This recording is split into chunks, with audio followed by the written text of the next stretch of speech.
Welcome to part 2, symptoms. Now, symptoms are really the most important part of this course on prevention.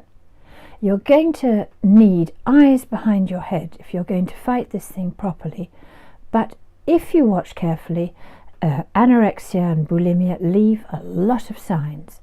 So although your child is going to have a tendency to be very, very secretive to protect it, once you know about them, you know what to do and you know what you're looking at. So what really happens is the eating disorder can come in quite slowly at first. It can start, as I just said in the previous video, with your child making quite a reasonable demand. Either she's vegetarian or she wants to drop a little bit of weight. What happens though, sadly, is that once the child does drop weight, it becomes exhilarating. So you can observe there's already a strange kind of switch is taking place. If, on the other hand, she does not lose weight, she gets terribly upset. It's ruined her day. So one of the first things children do is say, "Oh, mummy, I have decided to become a vegetarian. I love animals and I can't bear the thought of killing them for food." You think, okay, fairly reasonable, right? No. Beware.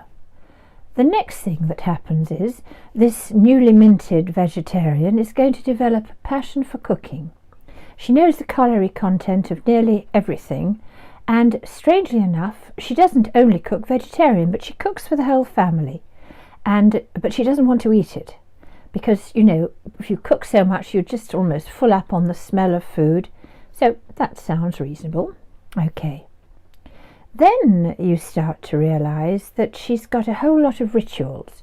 She puts certain very spicy condiments in it.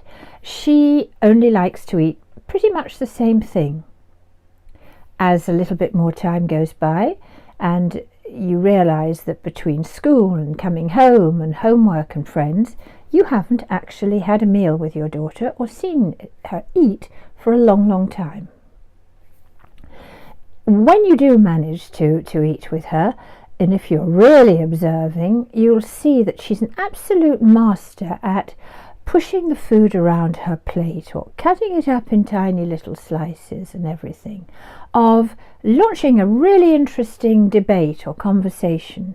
Now, all that's going on here is that she is diverting your attention so that while you're listening to the conversation, you're not noticing that she's not eating anything.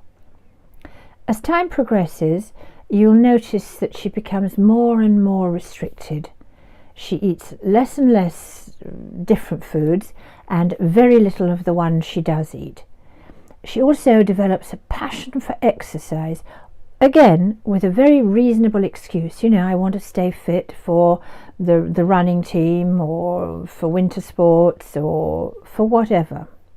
And she is so disciplined, she will push herself and push herself. Now this is quite interesting because in sport, as at school, you'll find she's very competitive, very driven, very ambitious, and very much a perfectionist. 9 out of 10 isn't good enough. She wants 11 out of 10.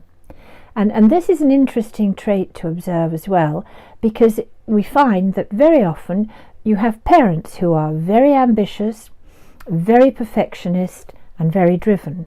The difference being that they have channeled it into something extremely productive or a profession that they love, but your child is using it to really sink deeper and deeper into this eating disorder. There are more signs. For example, if we're talking about bulimia, you'll see, as I mentioned before, these little scratches on